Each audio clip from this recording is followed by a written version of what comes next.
ನಮಸ್ಕಾರ ಸ್ನೇಹಿತರೆ, ರಾಜಸ್ಥಾನ ವಿರುದ್ಧದ ಎಲಿಮಿನೇಟರ್ ಪಂದ್ಯಕ್ಕಾಗಿ ಆರ್ಸಿಬಿಯ ಹೊಸ ತಂಡ ಪ್ರಕಟ. ತಂಡದಿಂದ ಹೊರಬಿದ್ದ ಸ್ಟಾರ್ ಆಟಗಾರರು. ಹಾಗಾದರೆ ಸುದ್ದಿಯ ಸಂಪೂರ್ಣ ಮಾಹಿತಿ ಏನು?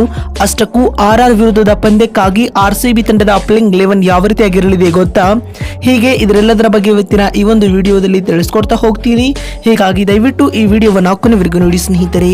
ಆದರೆ ಅದಕ್ಕಿಂತಲೂ ಮುನ್ನ ನೀವು ಕೂಡ ಆರ್ಸಿಬಿ ತಂಡದ ಅಪ್ಪಟ ಅಭಿಮಾನಿಗಳಾಗಿ ಈ ವಿಡಿಯೋವನ್ನು ನೋಡುತ್ತಿದ್ದರೆ ತಪ್ಪದೆ ಈ ಕೂಡಲೇ ಈ ವಿಡಿಯೋಗೊಂದು ಲೈಕ್ ಮಾಡಿ. ಹೌದು ಸ್ನೇಹಿತರೆ, IPL 2024ರ ಕೊನೆಯ ಲೀಗ್ ಪಂದ್ಯ ಮಳೆಯಿಂದ ರದ್ದಾಗಿದೆ. ಈ ಪಂದ್ಯವು ರಾಜಸ್ಥಾನ ಮತ್ತು ಕಲ್ಕತ್ತಾ ನೈಟ್ ರೈಡರ್ಸ್ ನಡುವೆ ನಡೆಯಬೇಕಾಗಿತ್ತು. ಮಳೆಯಿಂದಾಗಿ ಎರಡೂ ತಂಡಗಳು ಒಂದೊಂದು ಅಂಕಗಳನ್ನ ಗಳಿಸಿವೆ. ಪಾಯಿಂಟ್ಸ್ ಟೇಬಲ್ ಪಟ್ಟಿಯಲ್ಲಿ ರಾಜಸ್ಥಾನ ರಾಯಲ್ಸ್ ತಂಡವು 3ನೇ ಸ್ಥಾನದಲ್ಲಿ ಉಳಿದುಕೊಂಡಿತು. ಎಲಿಮಿನೇಟರ್ ಪಂದ್ಯದಲ್ಲಿ ಅದು ರಾಯಲ್ ಚಾಲೆಂಜರ್ಸ್ ಬೆಂಗಳೂರು ತಂಡವನ್ನ ಎದುರಿಸಲಿದೆ ಸ್ನೇಹಿತರೆ. ಮೊದಲ ಕ್ವಾಲಿಫೈಯರ್ ಪಂದ್ಯದಲ್ಲಿ ಕಲ್ಕತ್ತಾ ಮತ್ತು ಸನ್ರೈಸರ್ಸ್ ತಂಡಗಳು ಮುಖಾಮುಖಿಯಾಗಲಿವೆ. ಮೇ 22ರಂದು ರಾಜಸ್ಥಾನ ಮತ್ತು ಬೆಂಗಳೂರು ನಡುವೆ ಎಲಿಮಿನೇಟರ್ ಪಂದ್ಯ ನಡೆಯಲಿದೆ ಸ್ನೇಹಿತರೆ. ಅಂದಹಾಗೆ ಈ ಪಂದ್ಯವು ಗುಜರಾತ್ನ ಅಹಮದಾಬಾದ್ ನಗರದಲ್ಲಿರುವ ಶ್ರೀ ನರೇಂದ್ರ ಮೋದಿ ಅಂತಾರಾಷ್ಟ್ರೀಯ ಮೈದಾನದಲ್ಲಿ ನಡೆಯಲಿದೆ ಸ್ನೇಹಿತರೆ. ಆರ್ಸಿಬಿ ಹಾಗೂ ರಾಜಸ್ಥಾನ ನಡುವಿನ ಪಂದ್ಯದಲ್ಲಿ ಗೆಲ್ಲುವ ತಂಡ 2ನೇ ಕ್ವಾಲಿಫೈರ್ಗೆ ಸ್ಥಾನ ಪಡೆಯಲಿದೆ ಸ್ನೇಹಿತರೆ. ಈ ಪಂದ್ಯದಲ್ಲಿ ಸೋತ ತಂಡ ಟೂರ್ನಿಂದ ಹೊರಬೀಳಲಿದೆ. ಮೊದಲ ಕ್ವಾಲಿಫೈರ್ ನಲ್ಲಿ ಗೆದ್ದ ತಂಡ ನೇರವಾಗಿ ಫೈನಲ್ ತಲುಪಿದೆ. ಸೋತ ತಂಡ 2ನೇ ಕ್ವಾಲಿಫೈರ್ ಆಡಲಿದೆ ಅಂತ ಹೇಳಬಹುದು ಸ್ನೇಹಿತರೆ. ಹೀಗಾಗಿ ಇದೀಗ ರಾಜಸ್ಥಾನ ವಿರುದ್ಧದ ಈ ಮಾಡು ಇಲ್ಲವೇ ಮಡಿ ಎಂಬಂತಿರುವ ಎಲಿಮಿನೇಟರ್ ಪಂದ್ಯಕ್ಕಾಗಿ ಆರ್ಸಿಬಿ ತಂಡವು ತನ್ನ ಬಲಿಷ್ಠ ಪ್ಲೇಯಿಂಗ್ 11 ಅನ್ನು ಪ್ರಕಟಿಸಿದೆ ಸ್ನೇಹಿತರೆ. ಆರಂಭಿಕರಾಗಿ ಎಂದಿನಂತೆ ವಿರಾಟ್ ಕೊಹ್ಲಿ ಮತ್ತು ಫಾಫ್ ಡು ಪ್ಲೆಸಿಸ್ ರವರು ತಂಡದ ಪರ ಇನ್ನಿಂಗ್ಸ್ ಆರಂಭಿಸಲಿದ್ದಾರೆ ಸ್ನೇಹಿತರೆ.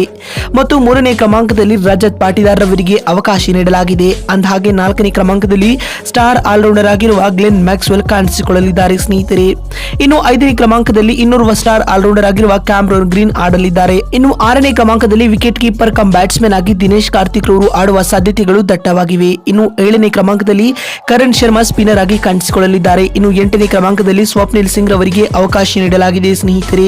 ಅಂದಹಾಗೆ 9ನೇ ಕ್ರಮಾಂಕದಲ್ಲಿ ಲಾಕಿ ಫರ್ಗ್ಯೂಸನ್ ರವರು ಆರ್ಸಿಬಿ ತಂಡದ ಪ್ಲೇಯಿಂಗ್ 11 ನ ಭಾಗವಾಗಲಿದ್ದಾರೆ. ಇನ್ನು 10ನೇ ಕ್ರಮಾಂಕದಲ್ಲಿ ಮೊಹಮ್ಮದ್ ಸಿರಾಜ್ ರವರ ಬದಲಿಯಾಗಿ ವೈಶಾಖ್ ವಿಜಯ್ ಕುಮಾರ್ ರವರಿಗೆ ಅವಕಾಶ ನೀಡುವ ಸಾಧ್ಯತೆಗಳು ದಟ್ಟವಾಗಿವೆ. ಇನ್ನು 11ನೇ ಹಾಗೂ ಅಂತಿಮ ಕ್ರಮಾಂಕದಲ್ಲಿ ಯಶ್ ದಯಾಲ್ ಕಾಣಿಸಿಕೊಳ್ಳಲಿದ್ದಾರೆ ಸ್ನೇಹಿತರೆ. ಇನ್ನು ಇಂಪ್ಯಾಕ್ಟ್ ಪ್ಲೇಯರ್ ಆಗಿ ಅನುಜ್ ರಾವತ್ ಹಾಗೂ ಮಹಿಪಾಲ್ ಲೂಮ್ರೋ ರವರನ್ನ ಆಡಿಸಲಾಗುತ್ತದೆ. ನೋಡಿದ್ರಲ್ಲ ಸ್ನೇಹಿತರೆ, ಆರ್ಸಿಬಿ ಹಾಗೂ ರಾಜಸ್ಥಾನ ನಡುವಿನ ಎಲಿಮಿನೇಟರ್ ಪಂದ್ಯದ ಪ್ಲೇಯಿಂಗ್ 11 ಯಾವ ರೀತಿಯಾಗಿರಲಿದೆ ಅಂತ ತಿಳಿಸಿಕೊಡುವ ನಮ್ಮ ಈ ಪ್ರಯತ್ನ ನಿಮಗೆ ಇಷ್ಟವಾಗಿದ್ದಲ್ಲಿ ತಪ್ಪದೆ ಈ ಕೂಡಲೇ ಈ ವಿಡಿಯೋಗೊಂದು ಲೈಕ್ ಮಾಡಿ. ಅದೇ ರೀತಿ ನಿಮ್ಮ ಪ್ರಕಾರ ಈ ಎಲಿಮಿನೇಟರ್ ಪಂದ್ಯವನ್ನ ಯಾರು ಗೆಲ್ಲಬಹುದು ಎನ್ನುವುದನ್ನ ಕಾಮೆಂಟ್ ಮಾಡುವ ಮೂಲಕ ತಪ್ಪದೆ ತಿಳಿಸಿ. ವಿಡಿಯೋವನ್ನ ಇಲ್ಲಿವರೆಗೂ ನೋಡಿದ್ದಕ್ಕಾಗಿ ಧನ್ಯವಾದಗಳು. ಮತ್ತೊಂದು ವಿಡಿಯೋದಲ್ಲಿ ಸಿಗ್ತೀನಿ. ಅಲ್ಲಿವರೆಗೂ ನಮಸ್ಕಾರ.